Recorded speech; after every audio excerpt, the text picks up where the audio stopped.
This is a very important meeting.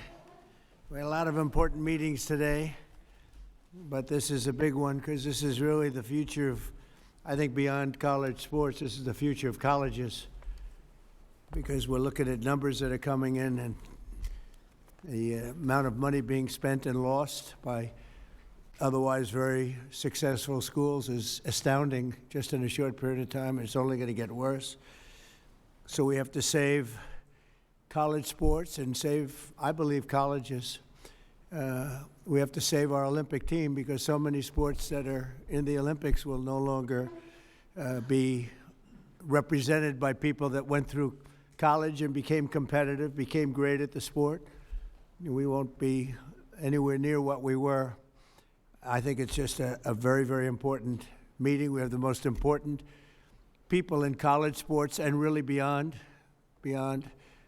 And what I'd like to do is I'll say a few words. I'm going to ask Marco and a few to also say a few words. And I'd like to take your suggestions. And we have the speaker. We have John Thune is here or represented. We have some of the big politicians, senators, Congress people that can make it get approved. Yeah, because we have to go through, I guess we have to go through, I'd do an executive order. I'd love to do that. I'll probably do it anyway. We'll do an executive order. We'll see how it works, because it would be I have a really nice, simple idea. But we'll go through this process, and maybe I think we'll get it through Congress. We have a good chance. I think it'll be very bipartisan. And I just want to thank you all for being here as we stand up for one of America's greatest and most beloved institutions. It's called college athletics, which is true, means so much. I want to thank Secretaries Marco Rubio, Scott Bessent, Doug Burgum, Howard Lutnick, Linda McMahon for being here, and also Speaker of the House Mike Johnson doing a great job, Governor Ron DeSantis, Senators Ted Cruz, Eric Schmidt, Leader Steve Scalise, Representatives Lisa McClain, Jim Jordan, Brett Guthrie, and Lori Trahan. Thank you all for being here. We have some great people. Condoleezza, thank you very much. I see you over there. Great to have you. Great to be with you. A very special welcome to New York Yankees President Randy Levine, friend of mine for a long time. I used to sit with George Steinbrenner in the box. It was one of the most difficult days of my life. I would always be, he liked me, I liked him, but we both liked very few other people. And we had a good time, and we won a lot of games, right, Randy? We never lost. We never lost, actually. And a great champion of college athletics, former, as I just said, Secretary of State, a woman who's really respected, Condoleezza Rice. Thank you very much again, Condoleezza.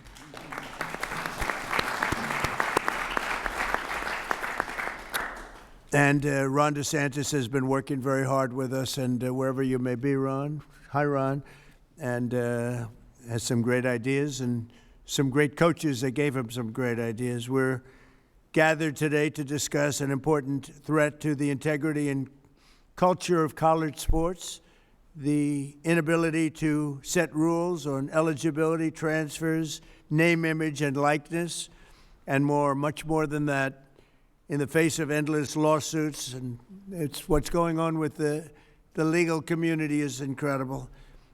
We had a lawsuit a couple of years ago by a radical left judge from California who decided, knowing nothing about football or college sports, that everything was illegal that was taking place.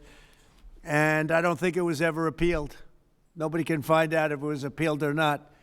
But you can win an appeal. I think I win more cases on appeal than I do in front of some judges that are not very good. But it was a horrible, incredible ruling. And it threw the sports world and the college athletic world into tithers. And that's where we are right now. It's crazy things are happening. Young people are being signed, 17-year-old quarterbacks, for $12 million, $13 million, $14 million. We have a 7-year freshman. We have people, we're seeing things that we've never seen before. We have college players that don't want to go to the NFL because they're making more money in college, right, Jim Jordan? And a lot of really bad things are happening. But basic questions like who is eligible to play are now virtually unregulated and decided randomly by judges rather than by reasonable, agreed-upon rules that could be very simple and very simply drawn. So this has grown into a major challenge. We actually have some of the best sports agents here because I think they'd like to see it solved, but maybe not. I'm not 100% sure about that. But they're represented. We have everybody represented today, just about every group you can think of. But it's grown into a major challenge that threatens the future of college sports and really colleges themselves, because many are going to go down the tubes. It was announced that Penn State, their athletic division, lost $535 million this last year. Florida State, Ron and I spoke about it, $440 million loss. It was just announced that Rutgers lost $95 million, and they're doing all sorts of things to try and save the ship. And I think those numbers are nothing compared to what's going to happen. This is new. This just happened. Those numbers are going to go to levels that nobody's ever seen before. If you had no salary cap in the NFL, you'd see staggering losses. We have no salary cap in colleges. Colleges are going to have, unless something's done, unless we solve this problem, and I think probably today, and we're going to ask for ideas that, not that we don't have to take months. We'd like to see if we could do it for next season. But we certainly have the brain power. We have tremendous knowledge, far more knowledge than I have about this subject. But it also poses special dangers for women's sports and our Olympic pipeline. Women's sports are being canceled all over the country, just so we understand. Women's sports are in deep trouble, other than one particular women's team. That's Miami, where I have my granddaughter on the team. They canceled men's golf, but women's golf is doing just fine. I'm only kidding. But they are canceling golf, they're canceling wrestling, they're canceling fencing, they're canceling even basketball. I thought that would be maybe immune, but it's in trouble. And it's all going to football, but ultimately football is going to be the worst laggard of all. It's not going to be affordable, and it's going to take down practically every college. In my opinion, it's going to take down virtually every college, or every college that wants to be, they think they want to be competitive. Under the current system, educational institutions find themselves in a financial arms race for athletes in sports like football and basketball, and both of them, but basketball is being hurt very badly. It's being dominated by football.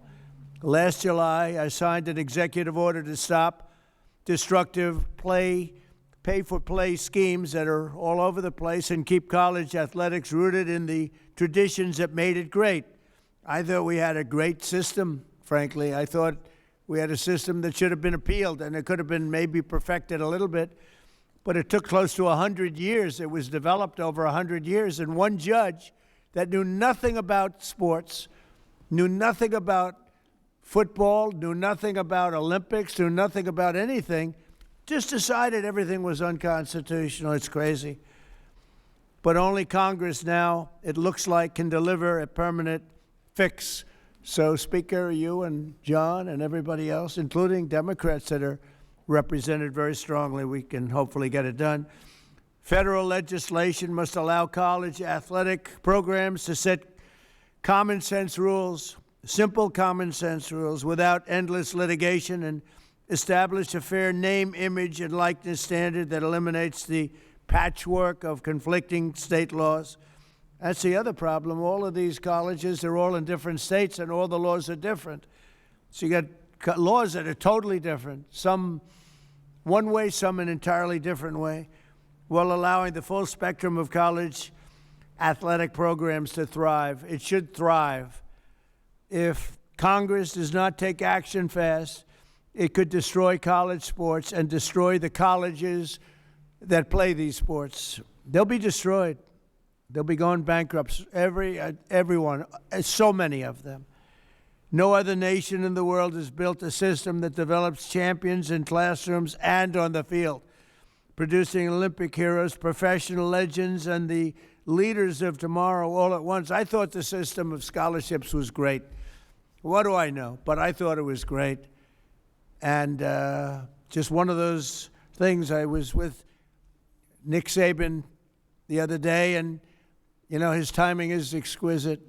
He played and he won and won and won. And when he saw this thing, he said, I'm going to get out of it. I'm not doing this anymore. He's around here someplace.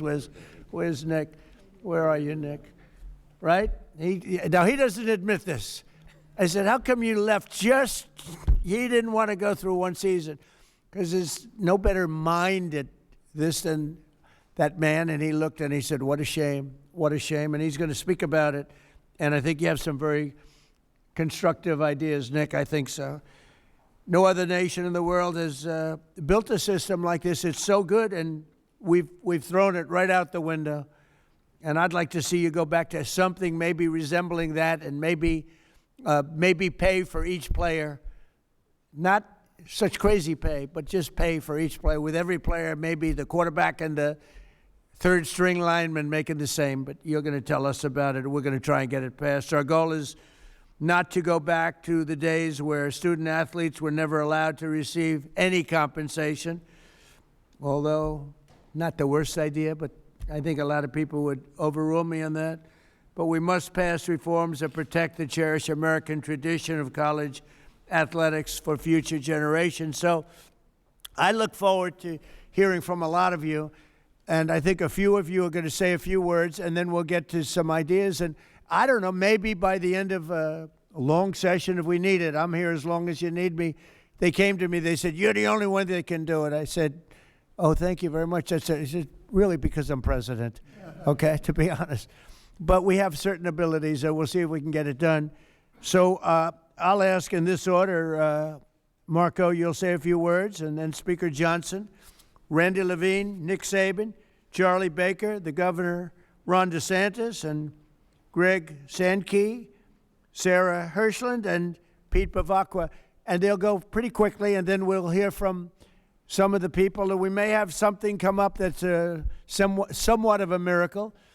There's an idea out there, and somehow it's going to have to be arrived at, because there's no way this system will allow colleges to, in my opinion, will allow schools to live financially. It's not going to happen. So if I could, I'll ask Marco, you can start, and then Speaker, and then we'll go through the list, and then we'll take some ideas or questions, all right? Thank you very much, Marco. Thank you, Mr. President. And I'll be very brief. The first is, I think you've already touched on, and that is what a unique institution college athletics is to the United States. Very few countries in the world actually have something like what we have. And it's not just unique, it's really important. A lot of people don't see some of the aspects of it that are so positive. The first is the student-athlete experience. There are literally thousands and thousands of young Americans who are going to graduate this year with not just degrees, but advanced degrees, and athletics made that possible. And the athletic support and the academic support that they're receiving from these schools is extraordinary. So there are kids that literally would not have gone to college or may not have considered it, and certainly not the advanced degrees, without the help that this provides. Also, the development of the individual that student athletics provides. I mean, look, if you can show up at 6 a.m. in the morning every day for a lift, you're learning one of the most important lessons in life. 95% of life is showing up where you're supposed to be on time. These are extraordinary lessons that people are gaining. Two more things that people don't think about: unity. Few things in America unify us anymore, and one of the things that does is college athletics. In particular, I can just, the experience of a Saturday, and I was about to say a Saturday in the South, but I don't want to discriminate against the other conferences. I'm sure it's true there too, where communities get together, people they don't agree on anything else except that they want that home team on the field to win. And it's one of the few unifying experiences we have as a country, and it's so critical. And the last you touched on as well, Mr. President, this is the feeder program for our Olympic teams. Without it, there is no feeder program. Other countries have structured it differently, but the way we have it in our country is so unique in that way. We all know the challenges, and what this system now needs is a system of rules and regulations, of guardrails, so that everyone is operating under the same rules. And it's difficult to do because it's moving very fast, but you've got the right people in the room here, Mr. President, and the right leadership. So thank you for caring about this, because it truly is important for the country and for millions of Americans who are fans, and thousands of families who have student athletes in their family who have experienced this system or are going through it now. So thank you. And Marco has a conflict of interest that he didn't reveal, which is a very serious charge. Could be a criminal charge, actually, because his son is a very good player for a very good college and makes money with NIL. So this is a serious conflict of interest. But we'll take him. We waive his conflict. Please.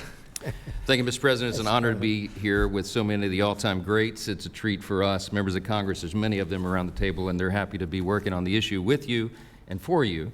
I would say, people often say that Speaker of the House is the most stressful job in the world, but then I think of SEC football coaches because they got to win every Saturday night. And my friends who are in those positions, I have a lot of sympathy for. I want to commend President Trump for his extraordinary leadership, and he leads on this important and complex issue as he does all others. He sees a problem, he wants us to solve it, and he assembles the right people to get that done. And I think he really is the only figure on the planet who could do that. So I thank you for that, Mr. President, getting everybody together. One more issue that we'll tackle. I'm a double alum from LSU, undergrad and law school, so I bleed purple and gold, and we talk a lot about college athletics down where I'm from. It's a big thing, but the whole country cares deeply about it because it's part of Americana, as Marco was saying. It's part of who we are as a country, and it's so important, and we have to navigate through these unprecedented waters together. I'm glad there's some really smart people who are working on that. Mr. President, Congress does need to act quickly because it's getting out of hand, and I think everybody here recognizes that. I want you to know the House has been working very deliberately and I think very effectively on this. We've done a lot of good work, and many of you are familiar with the SCORE Act. We passed a important procedural hurdle in December. We're right on the verge of passage in the House, and we now think we have the votes to do that. But that's why this meeting is so timely, because we want to have the conversation today and in the days that follow, because we want to make sure that we get it right. It's a bipartisan product. It has broad support in the House. We believe we'll have every Republican now, and we have a double-digit support of at least Democrats. It is bipartisan. A lot of good work's gone into that to get it there, and we think it may be the vehicle to get us to the next phase of this and this essential conversation. But the next step is preparing that legislation for final passage. So I was talking with Randy and many of you who are leading on this. This is a very important and timely conversation that we'll have today, and I said in the days that follow. We're encouraged to see all of you, the experts who know this issue better than anybody in the country, willing to put your time and effort into it and provide feedback, because we want the final product to be the best it can be. We want to accomplish the necessary ends, and we think we're very close. Everybody here wants to see this American institution succeed, and we have that opportunity within our grasp. And we want to make sure that the solution we develop actually works for student athletes who are at the heart of this, and that's who we care about so much. And we know that the foundation of any good deal begins with getting the right people in the right room. And this is the right room, and this is historic. And no one knows better than the man who literally wrote the book on it, and that's President Trump. And so I want to thank you for assembling us, Mr. President, and we look forward to the discussion. I yield back. Thank you, Mike. Thank you, Mr. President. Thank you, Mr. President, for putting this group together. Leading up to this, wherever I would go, because I had an interest in this, both professionally what the Yankees have done and my experience on board of directors of various colleges, everybody would say over and over again, this thing is failing bad, and it's like a hamster on a wheel. It kept spinning on the wheel but never getting off. It was never done. And they told me, please talk to the president, because he's the only person who will convene a group like this in order to reach a consensus to get it done. And he agreed to do it. But he said to me, if I'm going to do it, it has to be bipartisan. And he asked me and the speaker and everybody else to make sure it is bipartisan. And it is. We have people from both parties here, and that's what has to happen. So we put this group together. Why did we put this group together? Because it's representative of the people who know the best on how to solve this issue. We have college presidents who've been living with this from all over the country. We have some of the finest athletic directors who have been pioneers in this area. We have professional sports executives.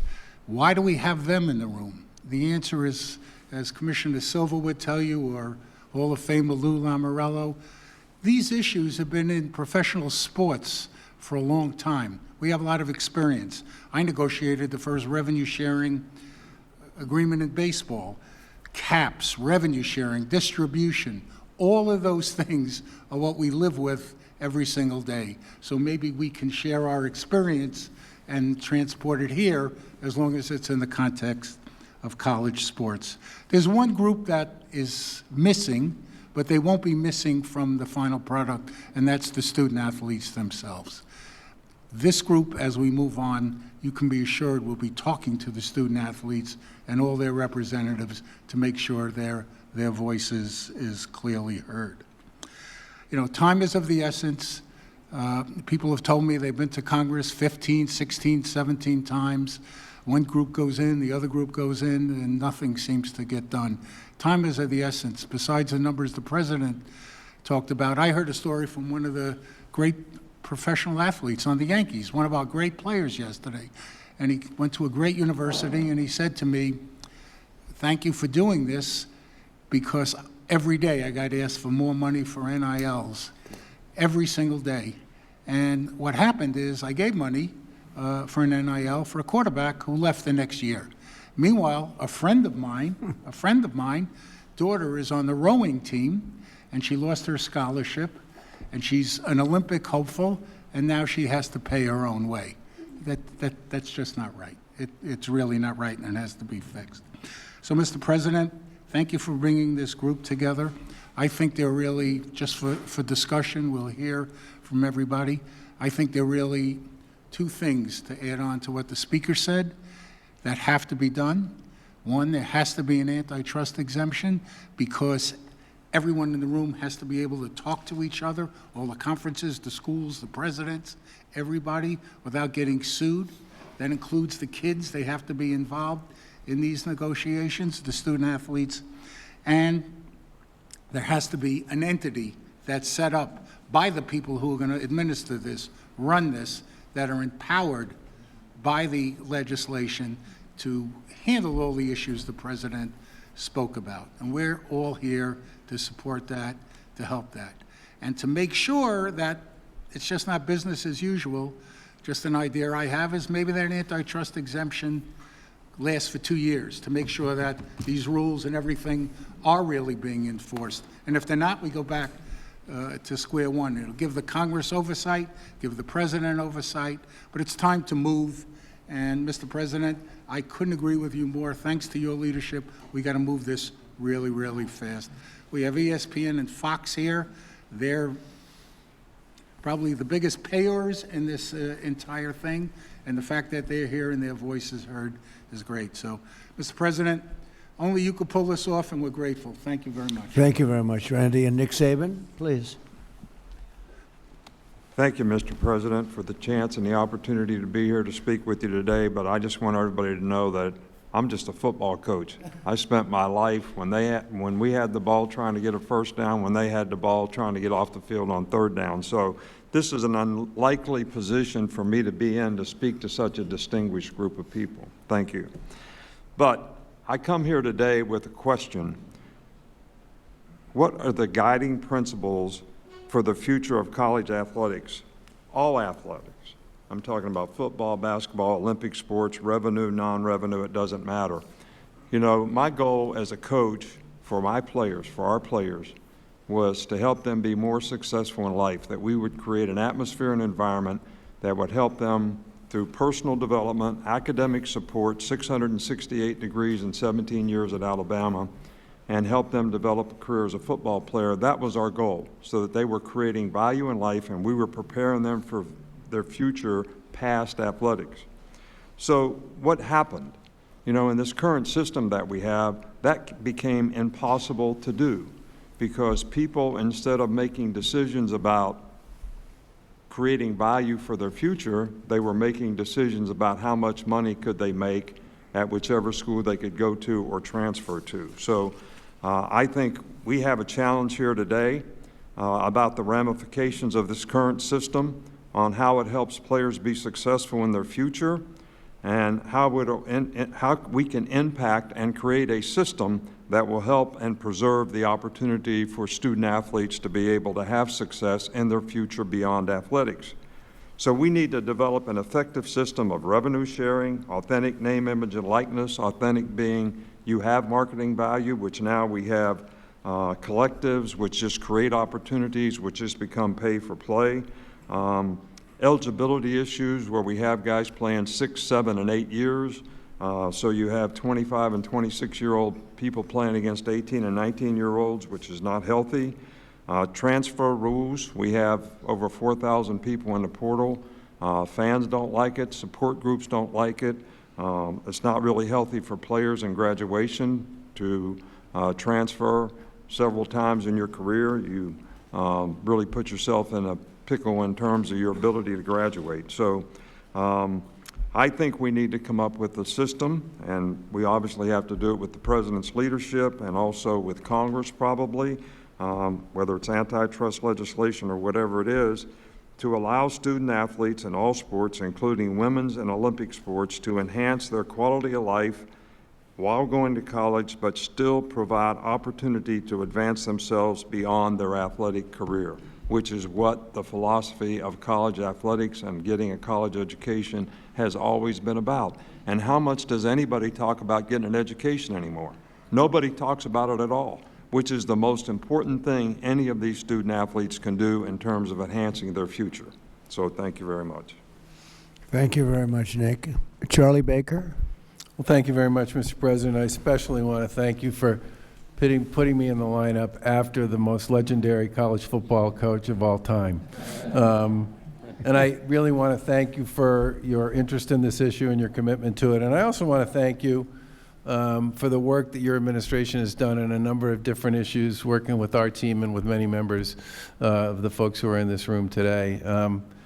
You know, today there are more kids playing college sports than at any time in our nation's history. There's 556,000 student athletes across all 3 divisions playing on behalf of 1,100 schools. And those 1,100 schools are second only to the United States of America in terms of the amount of financial assistance they make available to those student athletes. It's over $4 billion. That's also the biggest number we've ever invested as a community in the student athletes who attend our schools. There is a lot that is right with college sports, and anybody who watched the Women's Olympic Championship game between Canada and the United States would know that, among other things, all of the players on both of those teams were former college student athletes. All 46 of them from both teams that played in that championship final. Women's sports has grown dramatically. The visibility of women's sports, the viewership of women's sports, the attendance at women's sports, the investments in women's sports have all gone dramatically up over the course of the past 10 years or so. And if you talk to almost anybody who follows youth sports, they'll tell you that the growth in youth sports on the women's side continues to be profound.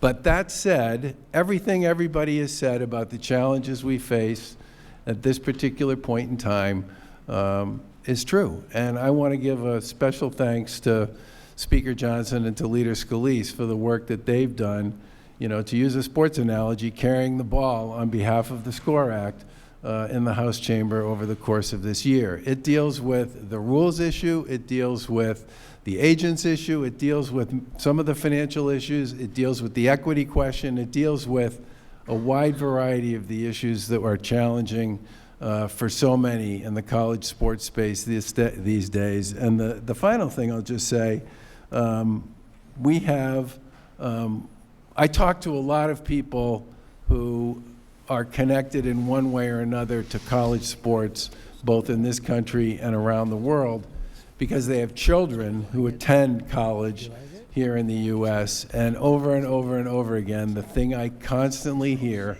is there's nothing like college sports anywhere else in the world. And you are so lucky to live in a country where you have a system that works for young people the way this one works for young people here. So I'm deeply grateful for your commitment to this issue. I'm thrilled by the folks you've managed to put around this table. I agree with others who said there's probably nobody else who could do that. And college sports was a great thing for me and my kids and my wife and so many I know a lot of kids who wouldn't have graduated from high school, much less gone to and graduated from college if it wasn't for college sports. It's a truly unique American jewel, and we should do all we possibly can to ensure its success for the next generation and the generations after that. So thank you again for having us all here today. Thank you, Charlie, and you're doing a great job. Appreciate it. Ron, please. Well, thank you, Mr. President, for doing this. I mean, you have pedaled to the metal on so many different issues, from national security to border to energy, and you're not taking the pedal off any of that, and you could be forgiven to say college sports is important, but your plate's full, and you just added it to all the other things that you're doing, and I thank you for that, because this would not get done without your leadership. No one else could get this group together. No one else could work with Congress to be able to do it. And so I appreciate it, because it is important to a lot of people. I mean, we know this is out of whack.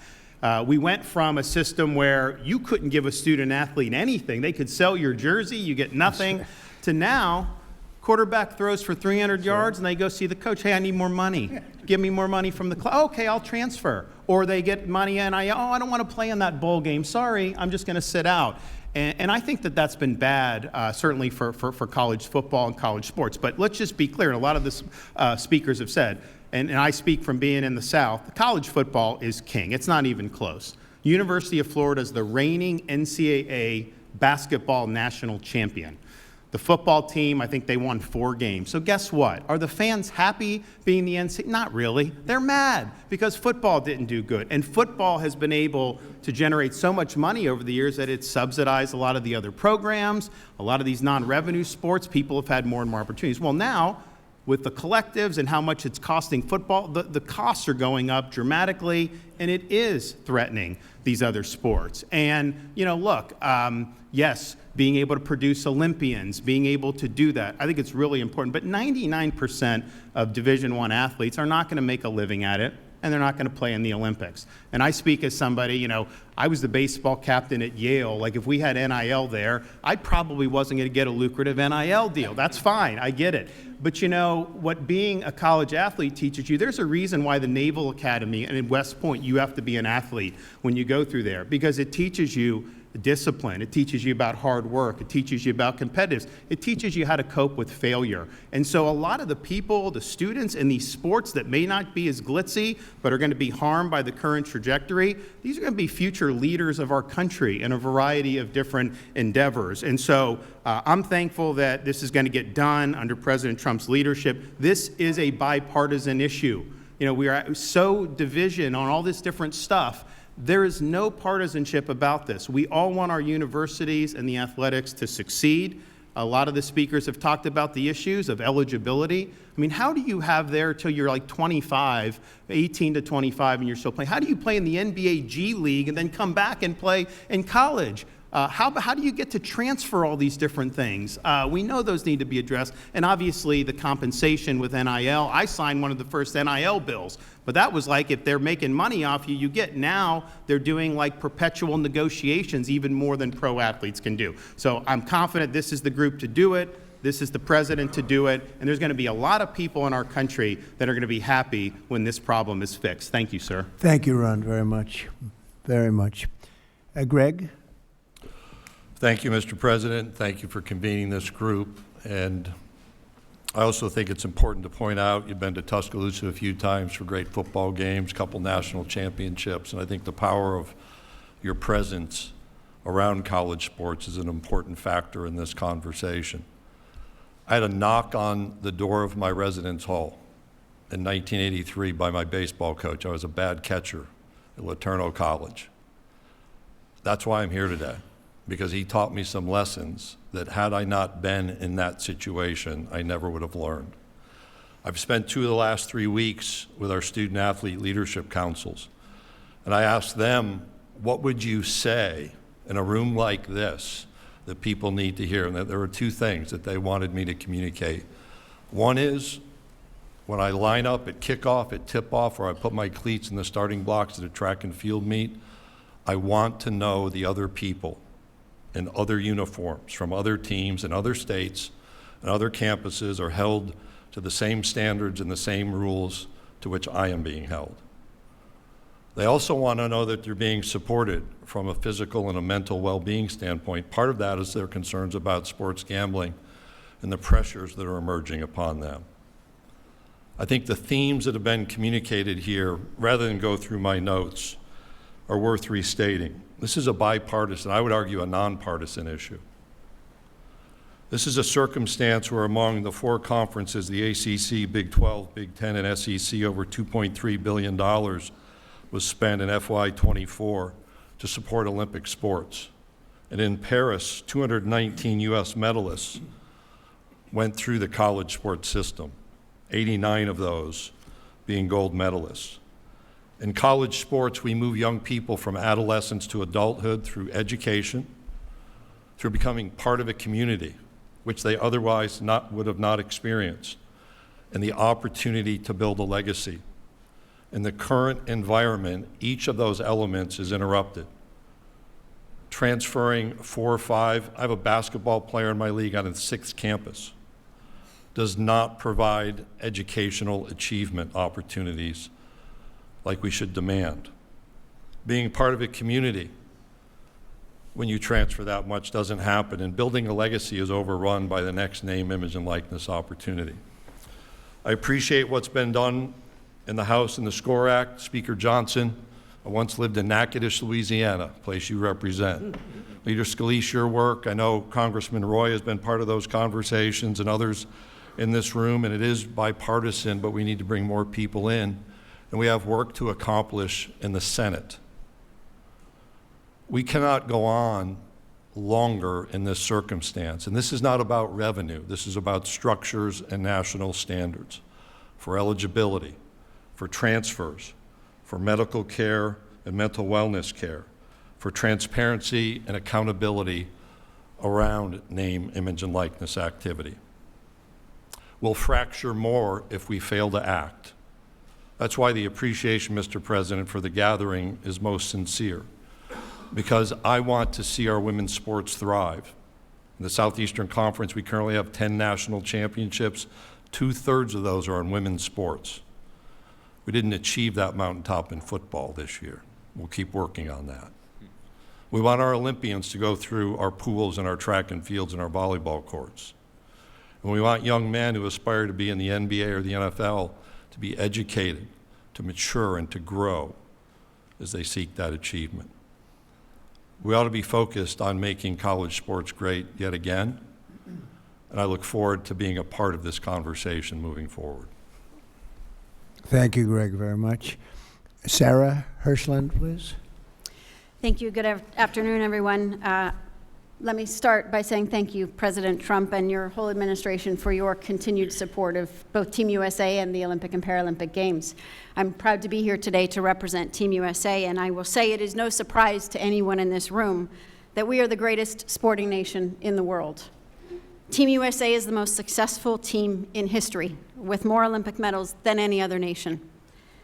One of our competitive advantages is the education-based sports system our country has embraced for more than a century.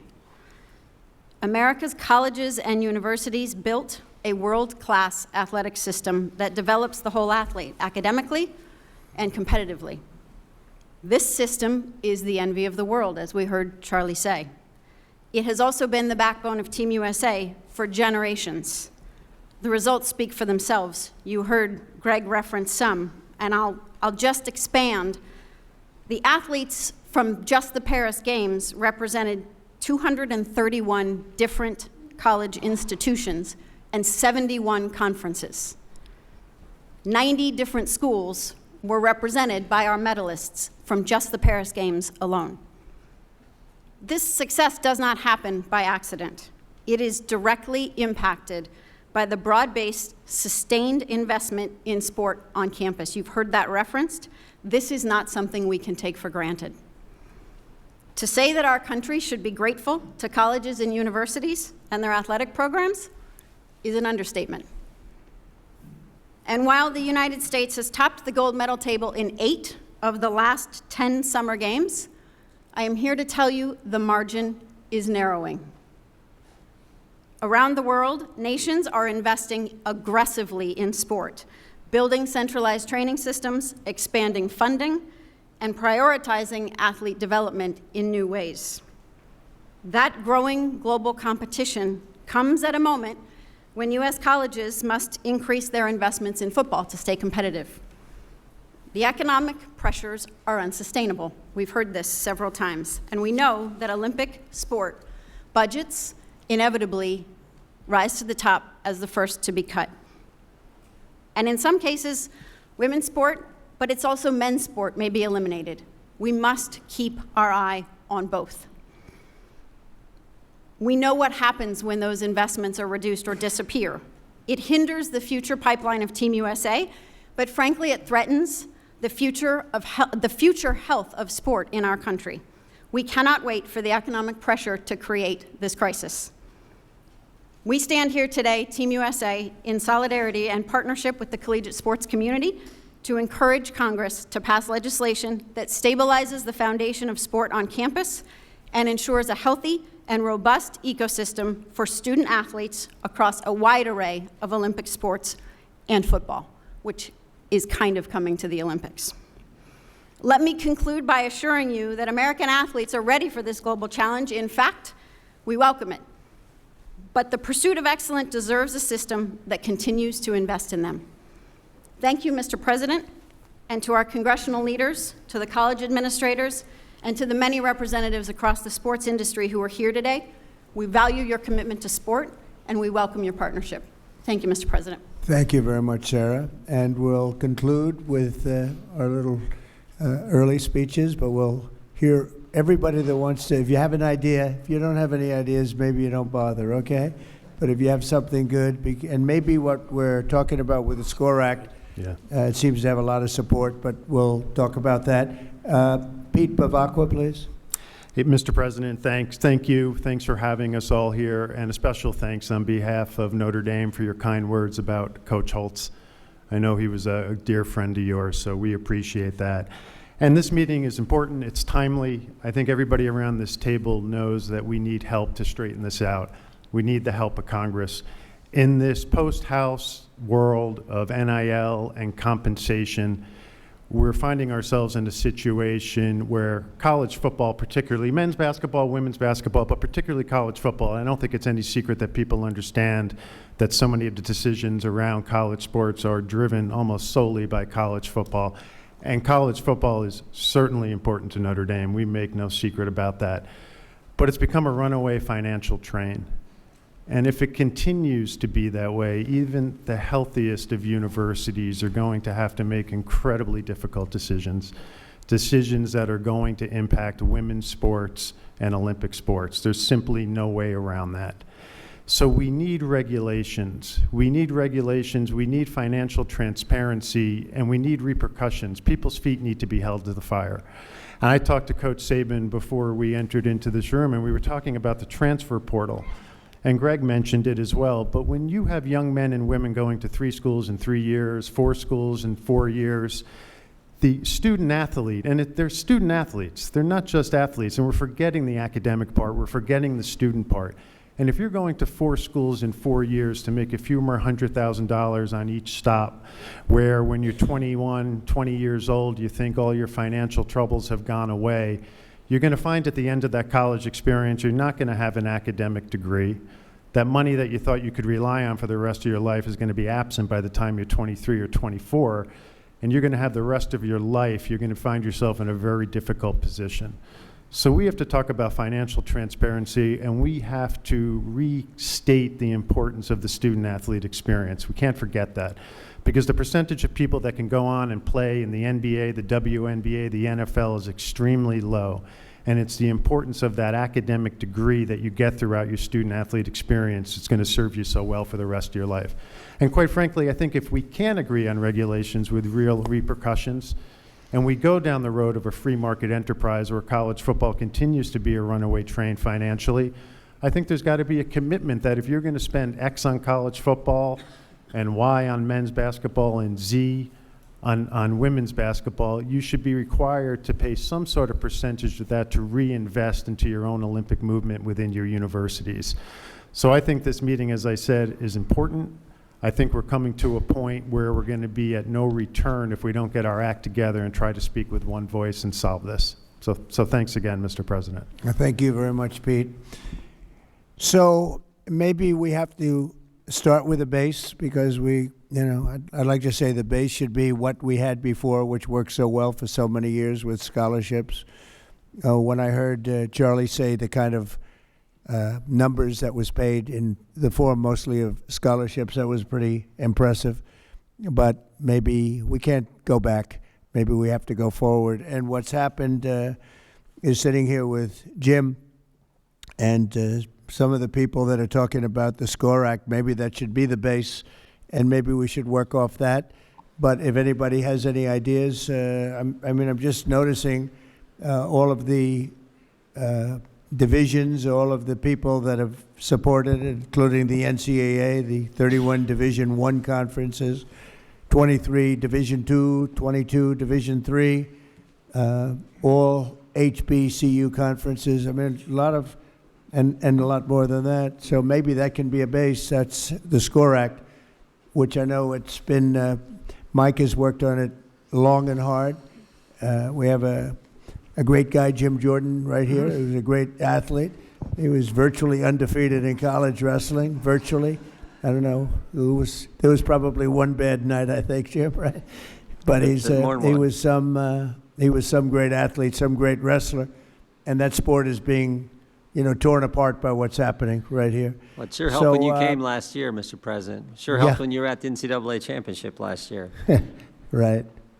If we could go, and if somebody would have some suggestions. Mike, do you like the idea of using this as a base and we work off the base, or would you like to start from ground zero? Well, I think I speak on behalf of the legislators around the table that worked really hard on the SCORE Act, and many who have been involved and brought their ideas to the table. Our fear is that if we begin from scratch, I think everyone around the table understands this could take a long, long time. A lot of the debate and discussion and deliberation has gone into this. I got this one-page summary I'm happy to pass around. I assume most people around the table know the basic parameters of the bill and where we are. But the idea would be that if there are, Randy and I were speaking earlier before we went into the Oval Office, there may be some ideas to enhance it or make it better. We want to have the best possible product. I mean, maybe, Mr. President, I think that's a good suggestion. We begin from that. For lack of a better idea, if anyone has a better base that we should begin with, we're open to it. But I'm looking at some of my chairmen of the committees of jurisdiction, and everybody's worked really hard on this. And our majority leaders down at the end of the table, Steve Scalise, has kind of helped quarterback this, pun intended, to get it through the process. And if you have specific questions about specific points or parts of that legislation, we're happy to answer that. But maybe that's part of the discussion. Maybe we could, maybe the question is not a rhetorical one, but a question for all of you. Does anyone have any big concern about what is currently on the table in the SCORE Act, or have ideas on how to improve it? Would anybody oppose, I mean, most of you have studied the SCORE Act more so than I have. Would anybody feel strongly opposed to starting with the base of the SCORE Act, which has gone through a lot? You would oppose it? Go ahead. Well, first, I'm Lori Trahan. I represent Massachusetts and appreciate being invited to this today. And I'm really happy to hear you talk about women's sports in particular. I played Division I volleyball at Georgetown. That's changed my life. And so really have spent a lot of time on college sports. And I think I'm the only Democratic legislator in the room. I'm not going to pretend to speak for all of them, but I do think we want to solve college sports as much as everyone here. I think one of the issues that we had with the SCORE Act, I look at this as we've got some revenue issues and governance issues. The SCORE Act, in its codifying the House settlement, really hurts women in Olympic sports. We've already seen a number of programs cut across the country. So I think we do need a revenue mechanism to save and protect. One, strengthening Title IX has to be part of the SCORE Act, as well as ensuring that we are funding those programs. I mean, look, I'm also a mom. I've got a college athlete, son who played lacrosse. I've got another daughter who hopes to. Sports is the lifeblood right now. People are they're playing sports at record levels at the youth league. If this is any time we should be expanding opportunities for sports, it's right now. And I think one thing that the SCORE Act represented was just a consolidation of what we have today, which is the SEC and the Big Ten. No offense, Greg and Tony, but all the money really is going to those two conferences right now, and we need to address the revenue issue. I know there's been some proposals as far as modernizing the Sports Broadcasting Act. That could be one. I'm open for discussion on that. And then certainly making sure that we have a strong federal standard for NIL. A patchwork of laws does not work. I couldn't imagine signing my letter of intent and having to study up on every single state law and who offers what. But making sure that we have athletes' voices mandated at the table. They're not here today, so I do feel a responsibility to represent those 560,000 athletes who are not here right now, but making sure that they've got recourse if their NIL rights are violated or not upheld. But let me just say again, I would love to work, and maybe the SCORE Act is the right vehicle, that we continue to tweak so that it has a path in the Senate as well. I know that there's a lack of consensus on many of the governance issues, but we'd like to solve that with everyone here today. Thank you. Thank you. Mike, you might want to respond to that. Well, there's some good points made there for sure, and I think everybody has the same intention as we want to protect women's sports as well, and I got two daughters. I would be remiss if I didn't acknowledge that. But with regard to the patchwork of state laws, as many of you probably know, the SCORE Act addresses it because it creates a national NIL standard, and then it allows the associations the authority to make rules on transfers and compensation caps and the things that are really burdening the system. And then it protects those rules from being challenged under antitrust laws. So we create an exemption there for that. So I think there are a lot of thoughts gone into how to address it there. But I mean, again, we have no pride of authorship here. We want to have the best possible product. So, I mean, the authors of the bill are open to good suggestions. So, yield back. Anybody, please? Yes, Steve? Thank you, Mr. President. I appreciate you bringing everybody together, because I think we're all here because we have a passion to protect college sports, and we've recognized that with this wild, wild west mentality, it's not healthy for the future of college athletics.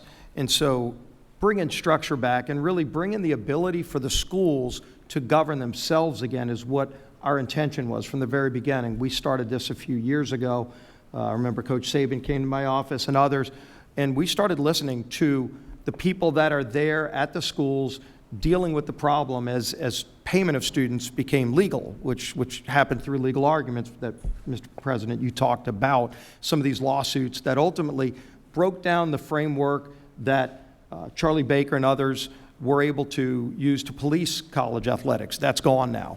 And so how do we put that structure back? So we listened to the schools, we listened to the different conferences, all the different conferences. We talked to a lot of student athletes. We have a number of student athletes in Congress who played different sports, who are co-sponsors of the SCORE Act, and came to this from that same approach, saying, as somebody who played athletics or somebody who just has a passion. I lived in Tiger Stadium my second year at LSU. You know, in case you're wondering where my leanings are, but I care about the future of college athletics, and when you see a student athlete, as you talked about, Pete, on their sixth school and they're 28 years old, number one, they're not going to have any college credits to be able to graduate.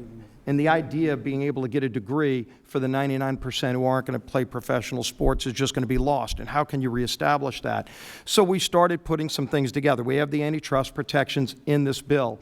We protect women's sports in this bill. We established, Mr. President, that Title IX maintains so that however many men's sports you have to have an equal number of women's sports. Some schools have a lot of sports. Some schools can only afford a few, but whatever you have to have an equal number of women's sports, and that's protected in this bill. And obviously, the Olympic sports are protected as well. We also wanted to make sure you could put limits on the transfer portal, because that is something that a lot of people get very frustrated when they see that you just have pure free agency. The professional sports don't even have that. And so you limit with, and again, open to suggestions, but what everybody seemed to come to an agreement on was 5 total years of playing with 1 ability to transfer within that. And there's flexibility by the governing organization, so the NCAA can look at a case by case. If your father's on life support and you want to transfer to a different school to be close to your family, you can get an additional 1, but let the governing body be able to do that again. We put those in the bill, and then we give the financial literacy requirements so that student athletes have more protections that they currently don't have today. You might be getting that $300,000 or $2 million contract. You might not even know you have to pay taxes on that. And you might run into some real financial problems if you're a 17, 18-year-old kid. We make sure the schools educate the kids on financial literacy. So we put a lot of other things, including health protections, as Commissioner Sankey talked about. So we listen to students, we listen to schools, we listen to all the conferences, all the HBCUs support this bill. And we built a framework, and we built a coalition. We're right now at a point where we've got more than a majority in Congress supporting this bill, including, as the Speaker said, double-digit number of Democrats who support this bill. So it's a bipartisan coalition. We absolutely will take more input, but only input that grows the coalition, not detracts from the ability for student athletes to get that structure that they and the schools need. That's what the SCORE Act does. We want to move on it soon, because I think we all recognize that we can't wait another year and have this wild, wild west continue, and it will take the Senate some time to start their own process. So I'm expecting we're going to be moving soon, in hopefully the next few weeks, on the SCORE Act in the House, and then keep this conversation going, keep growing this coalition to solve this problem. Mr. President, thank you. Thank you, Stephen. We have to move it quickly, otherwise you're going to have another season that's a disaster, and it's not affordable by colleges. Next to you, Steve, you had something to say? Thank you. I did. Thank you, President Trump. My name is Jim Phillips. I'm the commissioner of the ACC. We welcome Kai this fall. I'll be your commissioner, so we'll look forward to seeing you out watching her play. I went on a college campus 30-some years ago and never left until I became commissioner. And I will tell you, we need your help. We need everybody's help in this room. There are 6 areas that the SCORE Act is the right piece of legislation. First, as been mentioned, there's a national law versus state legislation and patchwork. We have 37 disparate laws across the country, so what you can do in one state is different than what you can do in another state. That just doesn't work. When you have inter and intrastate competition, as Greg mentioned so well, the student athletes want to know that they're lining up against somebody that's abiding by the same rules, NIL, rev share, and the rest. Second, it's a reaffirmation that these are student athletes. Not one of the commissioners in this room has had a student athlete come up to them and say, we would like to be an employee. They're smart enough to understand what that means. Third, limited liability protection. The lawsuits are killing us. They're absolutely crushing college sports. If you don't like a rule, you just go to the local judge, and the local judge deems you eligible. Fourth, degree completion. It's never been better to be a student athlete. You can come back to school and get a degree. You have a chance to be a pro and you leave early, we want you to come back. Fifth, medical care. The medical care is as good as I've ever seen in my 30 years, ever. And it's mental health as well as physical health and well-being. Finally, the codification of the House case. And I heard the mention of hurting women's sports. I will say in the ACC, similar to the SEC, Big 12 and Big 10, we have added 942 new scholarships because of the House case. 56% in the ACC of those scholarships have gone to women's sports. So the House case has not hurt women's sports. It has not. And The idea that we can sustain this is just not, has been expressed, is just not feasible. So we need your help. We thank you for taking your time and assembling this crew, and we look forward to working together. So the concept of what we're doing with your great experience is a pretty good start. Yeah. If you could pass that around would be great. This is a summary of the SCORE Act, which I think people should see. So you like the concept of what we're doing? Very good. Yeah, it sounds it. Yes, sir. Good. Thank you very much. Please. Tim Pernetti, the Commissioner of the American Conference. Mr. President, thank you for putting this incredible meeting together, and more personally, thank you for your support of the Army-Navy game. Army-Navy are members of the American Conference. Thank you. Like a lot of people have said in this room, I had the same experience. College football changed my life. I couldn't afford college. I got a scholarship, and it changed everything. And I won't reiterate all the reasons why SCORE makes sense, because there's a lot about it that makes sense. But what we have to remind ourselves, and there's a lot of business people in the room, is we're not solving the economic crisis as part of it, because we are in a real economic crisis in college sports. Like, we have complex challenges. The mission is completely out of focus. This thing was about education through sport. That's what it was supposed to be, to what Coach Saban said. It still is that, so long as we put it back in focus. But we can get through SCORE, create more consistency, because the industry has a lack of consistency from eligibility all the way down the line. But we have to examine other ways to solve the economic crisis. And these things shouldn't impede each other. And I know it is a very hot-wired topic, but looking at the opportunity for the industry to bring together valuable commercial resources in the future, such as unifying their media rights, is something that should be examined. And we're not making that decision today. If the Sports Broadcasting Act can be amended to provide college football the antitrust protection that the pro leagues have to be able to unify their media rights, that gives the industry an option, which is the important word, in the future.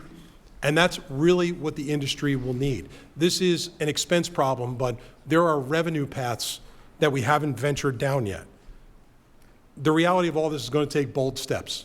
It's going to take guts. And this has become a transactional business where commitment is flying out the window, but it's not everybody. The top 1%, which is how the industry's been designed to serve the top 1%, 99 out of 100 student athletes in our league don't want to be employees, to what Jim Phillips said, and they signed up for a great experience. Like, our responsibility is to make sure we reinforce the mission and create resources around them to have the experience. But that conversation, whatever side of it you're on, should be had to see if there's an option in the future to dramatically improve the economics for the industry. Thank you so much, Mr. President.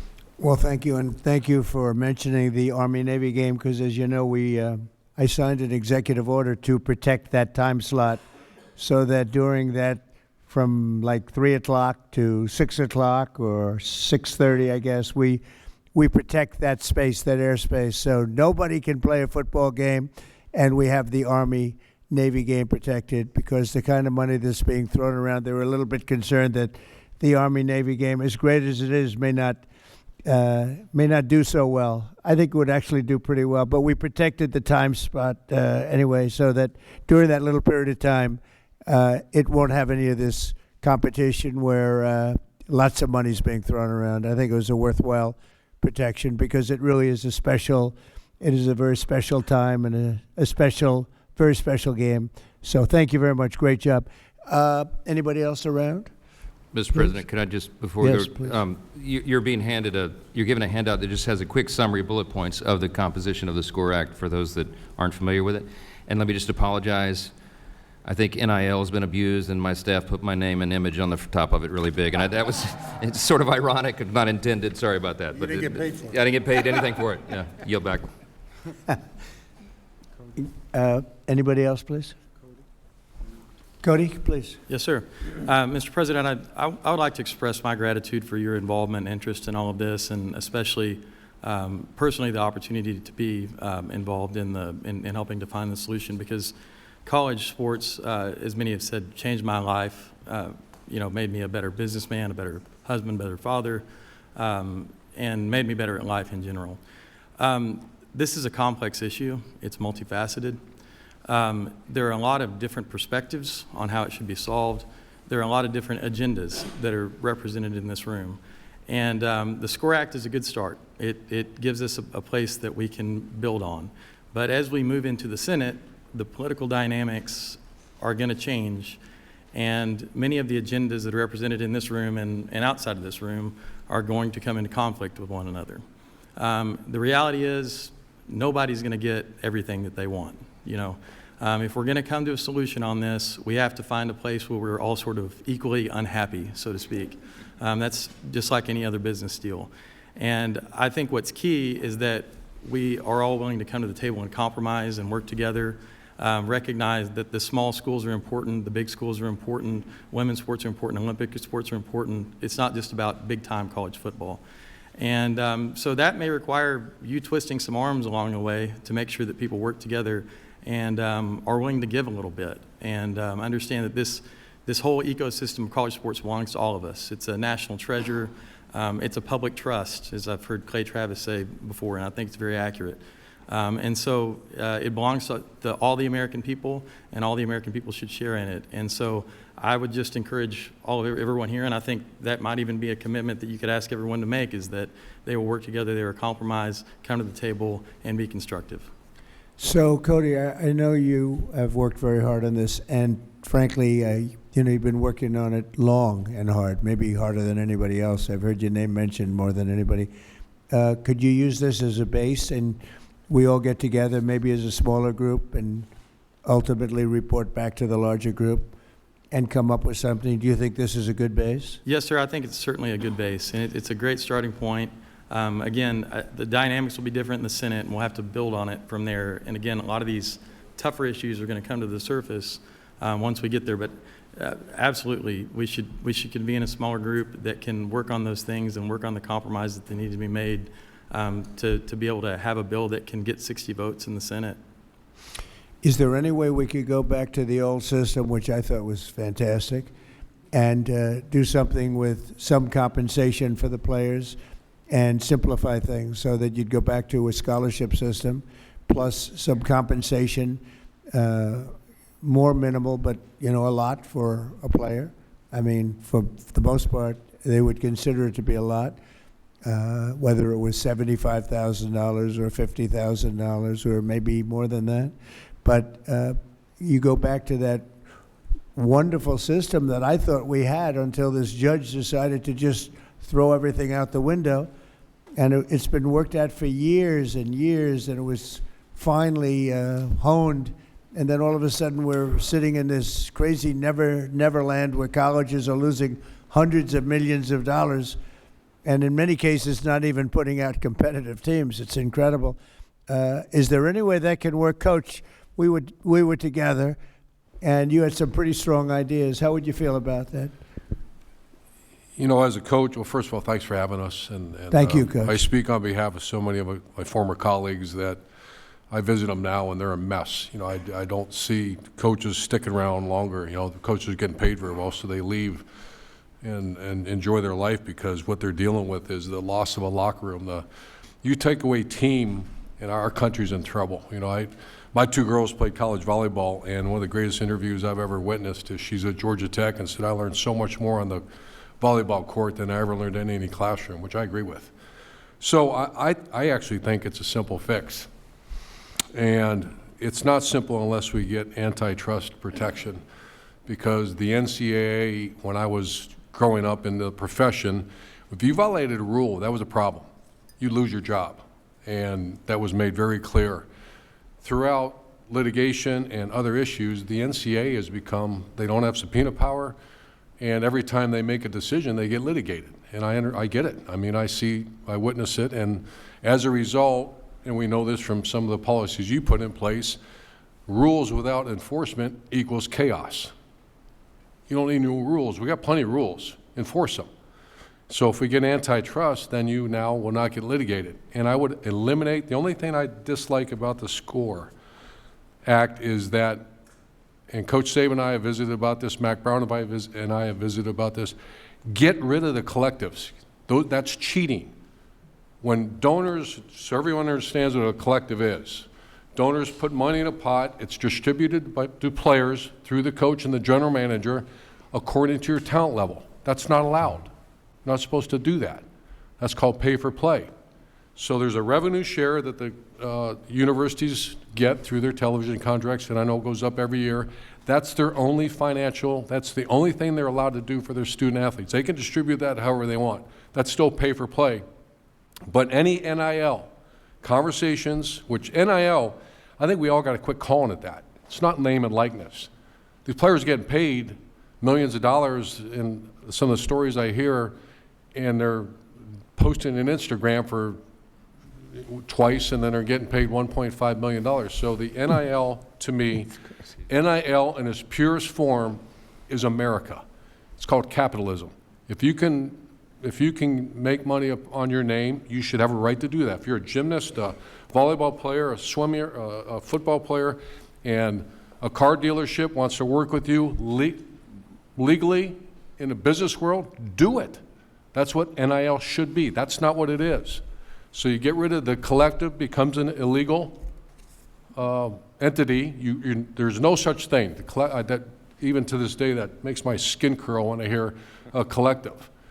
Get the donors out of it. If a business owner wants to hire Jeremiah Smith and pay him a certain amount of money, he's certainly allowed to do that. That's called capitalism. But the universities cannot arrange that and set that up. The universities can simply make sure the kids go to school, make sure they graduate, treat them fairly, make sure the women's sports, the Title IX, I'm all in favor of all that, but they cannot get involved in the financial marketing of your players. That's let the market take care of itself. That's called the market. That's called capitalism. And the collective, I think if the collective goes away, college sports gets better immediately when you say that, if we have antitrust exemption. You know, it's just sitting around and having watched college sports for so long with no problems, what this incompetent judge did to this game, knowing nothing at all about sports, about anything that we're talking about today, is a disgrace. And it's going to be a very hard thing to put back together. We'll get it done. But what this person did to college sports is a disgrace. I say it. And we've seen plenty of those type of opinions. I had one recently, and it's gross incompetence, is my opinion. And everybody suffers, including student athletes, including women. Women are really taking the brunt of it, as what you were saying before. It was so perfect for women. It was so great for women, the way it was, and now we have to come up with a whole new scheme to satisfy people. And there are going to be some unhappy people. And it was working before. A person that knew absolutely nothing about sports made a ruling, and she turned the whole thing upside down. And it's really a disgrace. You want to know the truth, a damn disgrace. But we are where we are, and we'll figure something out. And it won't be easy, and it won't be as good, in my opinion, it won't be as good as what you had before, including for the students that were getting great scholarships. And, you know, some went on to professional sports, and most of them didn't. But they got great education. They got it for free. And they had a lot of fun going to college, and they learned a lot. And they had great coaches, many of whom are around the table. They learned more from those coaches in many cases than they learned in the classroom. So, yeah, I appreciate what you say. Don't forget, when these donors or collectors or whatever you want to, all different names for different people, but as that money comes in, that's also money colleges aren't going to get. You know, they're giving money to players as opposed to giving maybe to the college to keep a lot of colleges going. And that's pretty tough also. But it's just a shame, because I got involved just recently, and I looked at what's happened to colleges and to college sports. And it is colleges, because the colleges are going to go out of business, many of these colleges. When I look at what a person that's a judge was able to do to destroy colleges and college sports that was so good, no problems, it's very, very sad. And in some ways, I'd like to just go exactly back to what we had and ram it through a court if we have to, because I'm not sure you're ever going to come up with a system that's comparable to what you had. And, you know, in life, you like to get better, not worse. You like to go forward, not backward. No matter what you come up with, you've gone backward, a long way backward in many cases. Mr. President. Yeah, please. Mr. President. Hi, Ted. I want to thank you and echo the thanks for bringing this group together. And I want to in particular underscore the urgency that we have heard around this table. College sports is in absolute crisis. Every single week, we're seeing another program being canceled. We're seeing another women's team being canceled. We're seeing Olympic teams being canceled. And the current chaos, if Congress doesn't act, we are very quickly going to be in a world of 30 to 50 college football teams that are basically a mini NFL, and the Division II and Division III schools are going to be left behind, and the millions of college athletes who right now scholarships provide an avenue for them to get an education that they never would have had, that'll go away. And that would be an absolute travesty if we let that happen. I will say, several people around this table said this is a bipartisan issue and we have bipartisan consensus. I agree it should be a bipartisan issue. But it's worth speaking realistically. The challenge is simple. You asked about the SCORE Act. I think the SCORE Act has many good elements. I think it is a very good first step. But the challenge is for this to be passed into law and put on your desk, we need 60 votes in the Senate, which means we need at least 7 Senate Democrats. Right now, there are 0 Senate Democrats who support the SCORE Act. I've spent the last 3 years negotiating with Senate Democrats on this issue. And I will say for some time we have been, to use a football analogy, at the 2-yard line, but not able to push. And there are interest groups on the left, in particular trial lawyers and unions, that have resulted in Democrat senators that are actively lobbying against the SCORE Act and don't want to see legislation passed. And so my hope, there are a lot of people around this table who care desperately about college sports. My hope is that you speak out to Democrat senators and urge them, let's come together and solve this together. And I think part of a solution needs to be on the cost side, and I think part of the solution should be discussing and looking at the revenue side. I think both of those are important parts of a solution. There are a number of Senate Democrats who care about this but have not quite gotten to the point of getting to yes. That's the single biggest challenge, and I think the collective voices around this table adding to the urgency that if we wait another year, if we wait another 2 years, the programs in your state are going away and the students in your state are losing their scholarships, and it would be an absolute travesty if we let that happen. Mr. President.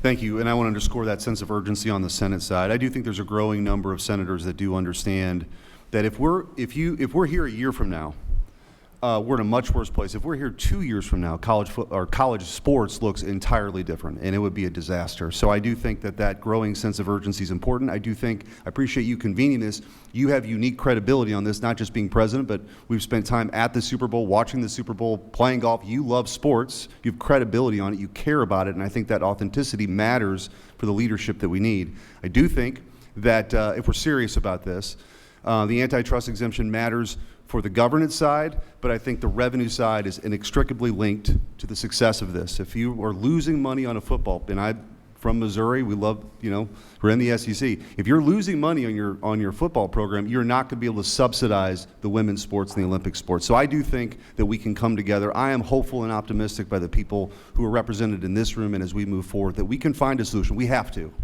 This is not just because we like watching sports on TV why this is important. There are lives that can be changed forever if we do the right thing.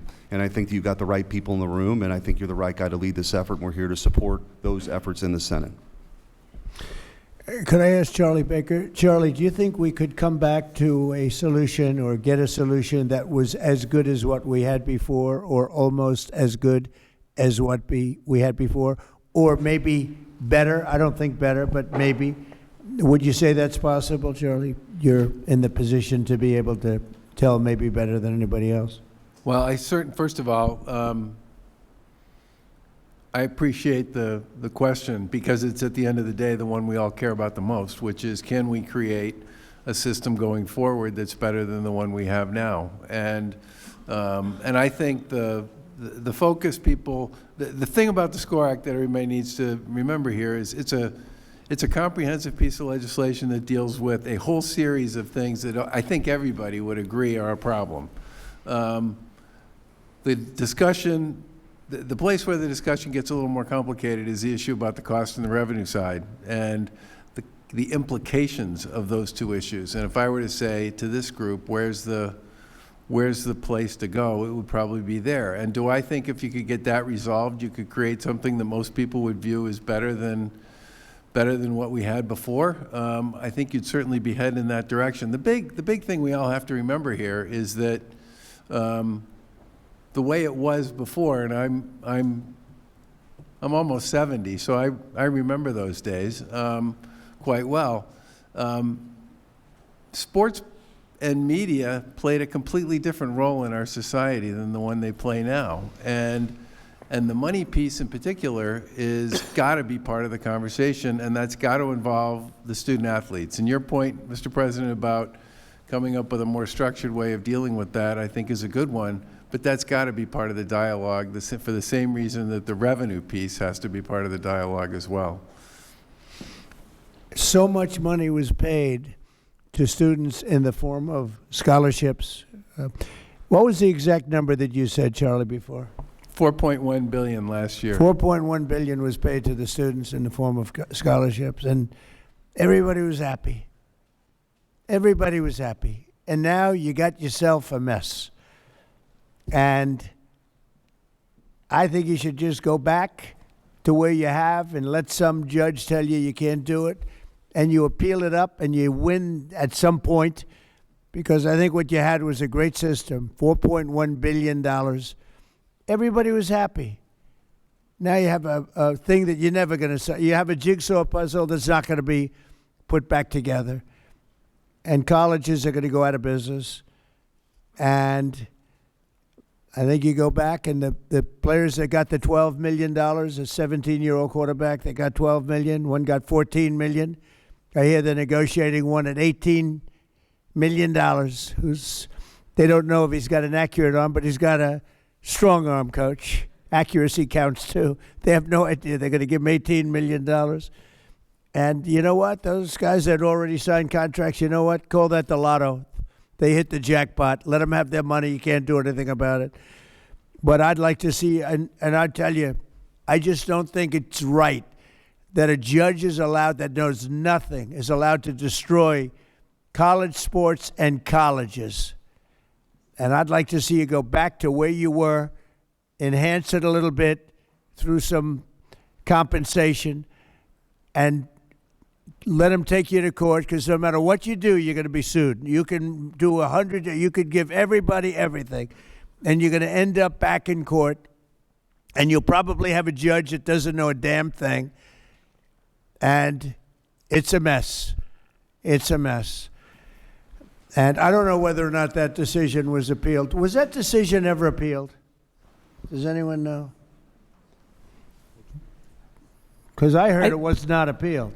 I believe the House settlement is being litigated now because it violates. No, but was Title it appealed, the decision? The House settlement, I think. The original decision by the judge from California, was that appealed? Oh, okay. I'm sorry, I misunderstood. Yeah, the answer is no. It was settled because it was, I think, the third case. Why didn't somebody appeal it? The prior case, which is Alston versus the NCAA, was appealed to the Supreme Court, and the Supreme Court found 9-0 against the college position to defend the old system. So that's, I think the answer is the antitrust piece is the inherent problem in trying to create caps and limits. That's it. So the Supreme Court was responsible for this? I'm not the one who's going to say that. I'm not bold enough to say that, but I'll at least acknowledge the problem. 9-0. 9-0. Was the Supreme Court responsible for this? 9-0 and Kavanaugh supported. It's a shame. It's a shame. Yes, sir, please. Mr. President, thank you for bringing this esteemed group together. I have a bit of a unique perspective because for most of my career I was in professional sports. I became the commissioner 3.5 years ago. I found a system that quickly was defined by unlimited free agency and no salary cap, in complete chaos. I am, and representing the Big 12, we are very much in favor of the SCORE Act. I like to say it's progress over perfection. And it provides, no different than what Commissioner Phillips said, the core principles of what we need to move this thing forward. One thing that we didn't discuss so far today was athlete protection rights, which is obviously part of the SCORE Act. And there's a component there about regulating sports agents that we need to really look at. Now, I know we have some agents in the room, and I have a lot of respect for that industry. But right now, they are taking full advantage of our student athletes. Usually in the NBA or the NFL, it's a 3 to 4, maybe 5% commission. In some cases, they're charging over 20. We talked about the portal. Most agents are pushing our student athletes into the portal, and the recent numbers show that over 40% don't even find a home once they get into the portal. And because they're being pushed into the portal, and Mr. Sankey said it earlier, they're losing credits towards their degrees. So we have a problem on our hands, obviously, and I don't believe in perfection. I do believe in progress, and I think the SCORE Act is a great first step for us to move forward. And on behalf of the Big 12 Conference, we are all in favor of it, and we'd like to see a sense of urgency. We need something done soon, because if not, you know, our university is going to suffer, our student athletes will suffer, and we need help.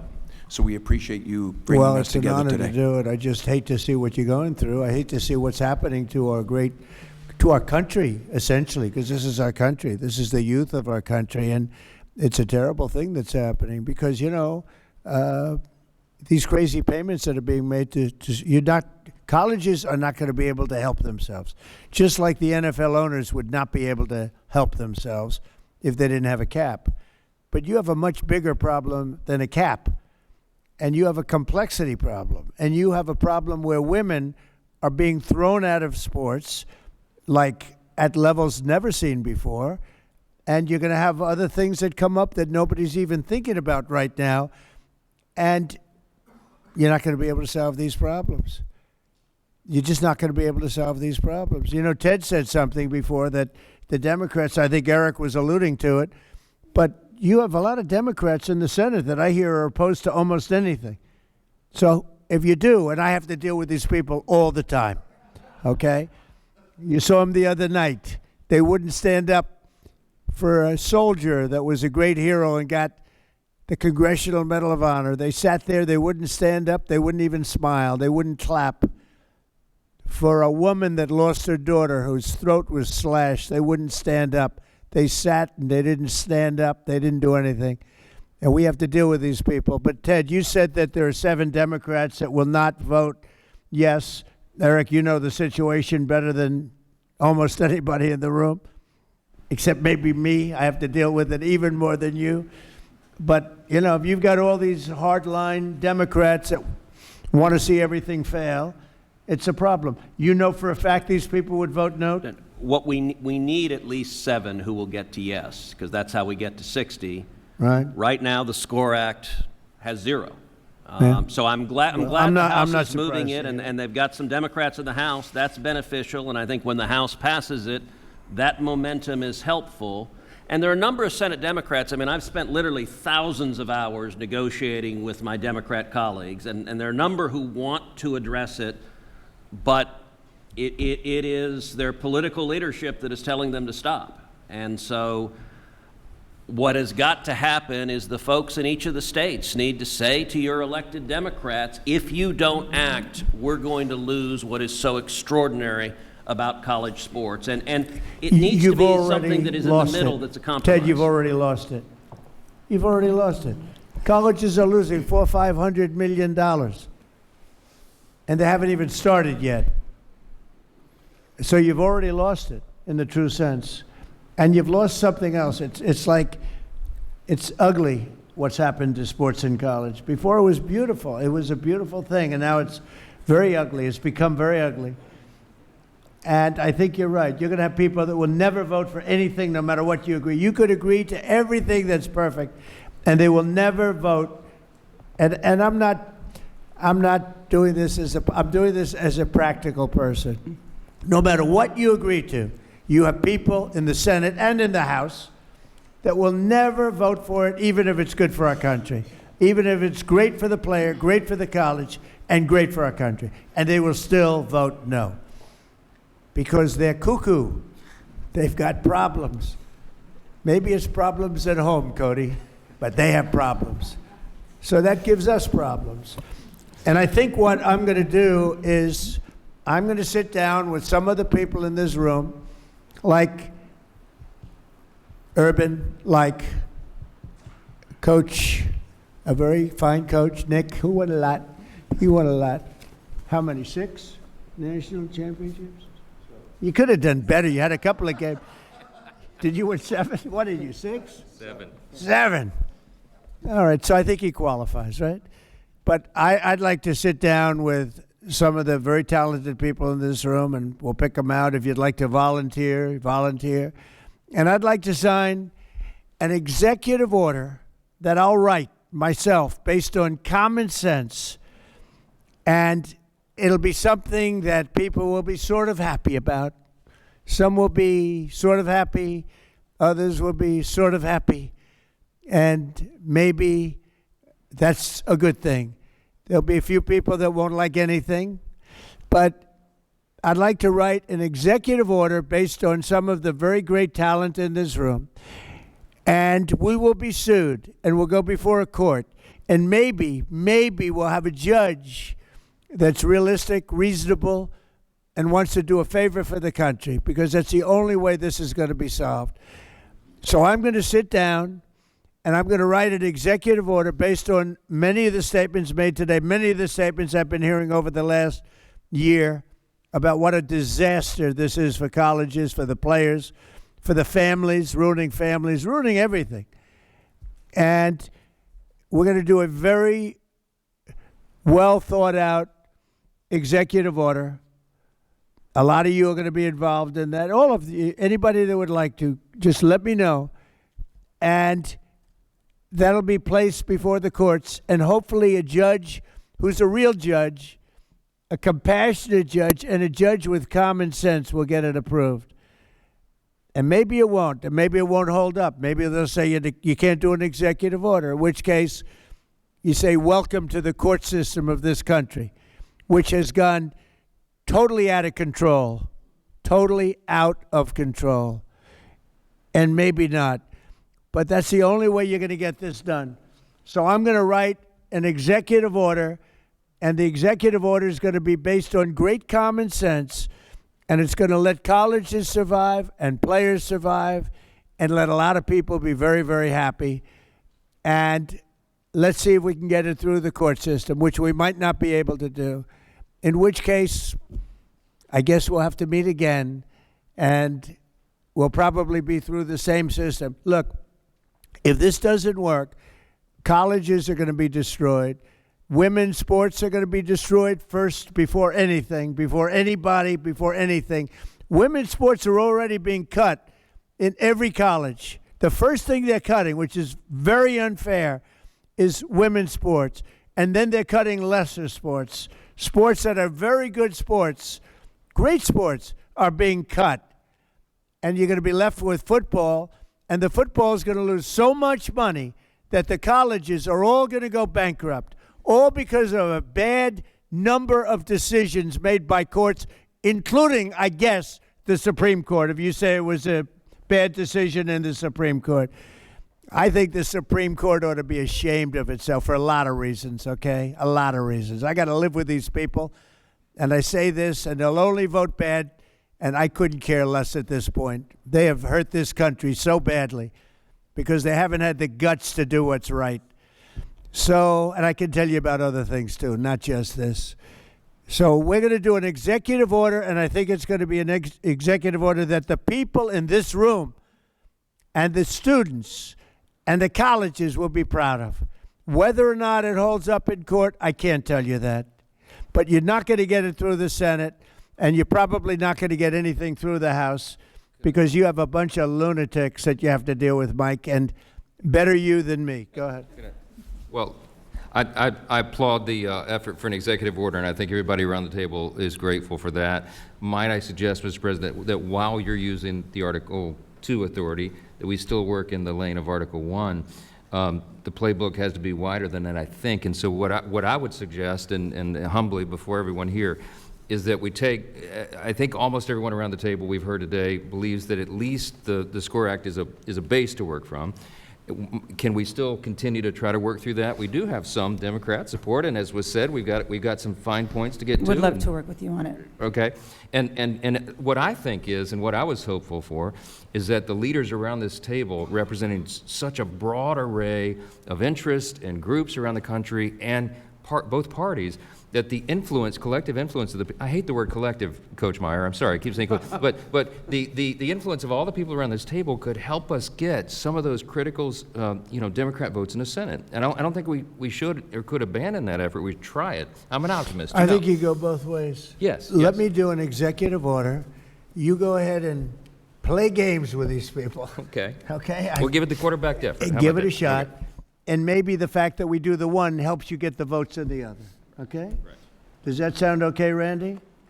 Yeah, I think so, and I think at the end of the day, Mr. President, as you've heard here, we need an antitrust exemption, and the only people who can do it are the Congress, and I heard from all the senators and the representatives, and I agree the SCORE Act is a start, but with your leadership, I really do believe we can move the ball. I have ideas, brilliant people here have ideas where we can add on it. And based on my conversations with Democrats, I think they want to do this. I think the Congresswoman said that, and I think that there's a way to do this. And your executive order, again, showing leadership, stepping out, is good, but I think we go on both Don't paths. forget, the executive order can then be put before Congress, and Congress can vote on it, change it a little bit, vote on it. But I'm looking to do it straight and let Congress go a different path. And, you may get a judge that understands what's happening, and you may get some very good opinions coming out of a very smart judge who will be beloved all over our country, as opposed to hated and disrespected. So that's it. So, Randy, could I ask you to do the following? Either a sampling of it or get everybody in some form, come up with a proposal, play with the SCORE Act or do something different than the SCORE Act, but maybe you use the SCORE Act as a base. I separately will get some of the people in this room, and we're going to do a really good executive order. And maybe Jim will put that executive order in front of the Senate and the House. And who knows, maybe we get a vote, and maybe we don't. But I'm talking about not even going before the Senate and the House, just having an executive order where we'll be sued and we'll go before the courts, and here we go again. But I think at the same time, you go down a separate track. Is that all right? Okay? Is that okay? Good. Other than President? that, we've had a great time. Can I? The press will take one or two questions, please.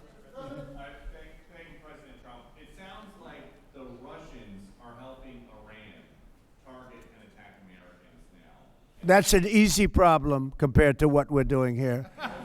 I mean, but can I be honest? It's just, I have a lot of respect for you. You've always been very nice to me. What a stupid question that is to be asking at this time. We're talking about something else. Can we keep this maybe a little bit? Go ahead, please. Thank you, Mr. President. My question is for eligibility. As you know, my son, Joe, is a high-level D1 athlete, third-year relief pitcher, University of Maryland. How would I know that? He said, as you know, I didn't even know who the guy is. That's all right. But the eligibility thing As you know. is a disaster in the NCAA. You have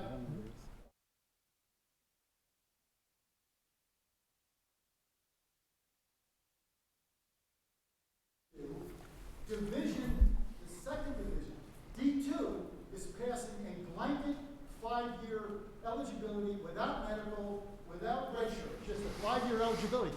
That can be solved in D1 with the commissioners in this room right now. Why don't we solve that? Okay, thank you very much. I'd like to know the same thing. You know why you're not going to solve it? Because we've had some very, very bad, incompetent decisions. Things that were routine before, that were solved long before. Now you're into a brand new system. Yes, ma'am. Hi, Mr. President. Thank you. Could you tell us what went into your decision to replace Secretary Noem with Senator Markwayne Mullin? Is it possible to stay on this subject just for once? You know, just for once. Boy, oh boy. Anybody have any questions on this subject? Thank you, Mr. President. What is your timeline for either the executive order that you just mentioned or the legislation that the members I of will Congress have an mentioned? executive order within 1 week. Well, And would it'll it be take very, effect before it'll the be fall very semester for colleges and all universities? encompassing. And we're going to put it forward, and we're going to get sued, and we're going to see how it does, okay? But I'll have an executive order which will solve every problem in this room, every conceivable problem, within 1 week. And we'll put it forward. We will get sued. That's the only thing I know for sure in life. And we'll see how we do in the court system. Would it take effect, sir? But the before courts have destroyed, the courts, Yes, sir. think about it. The courts, a bad court system has destroyed college sports and colleges in this country, and a lot of lives. Mr. President, Yeah, please. Mr. President, how will your executive order be different from the one that you released in July? You mean than the SCORE Act? Well, it'd be a lot different because I don't necessarily agree with the SCORE Act. I don't know it as well as some people in this room, but I disagree with some of the things in the SCORE Act. No, the executive order you released in July, how will this one that you're writing this week be different? It'll be more comprehensive. That was put out as a test, as a feeler. This will be much more comprehensive because we've all learned a lot in the last pretty long period of time, 6 months or so period of time. I think we could do a very good document. I think we could do a document that works from a common sense standpoint. Whether or not it's going to hold up in court, who knows? Honestly, it will depend on the judge. Maybe we'll get a wise judge. There are wise judges too. We got some very brilliant, wise judges. Maybe we'll get lucky. Why aren't there any student athletes in the room? Why aren't there any student athletes in the room? Do you want to answer that question, Randy?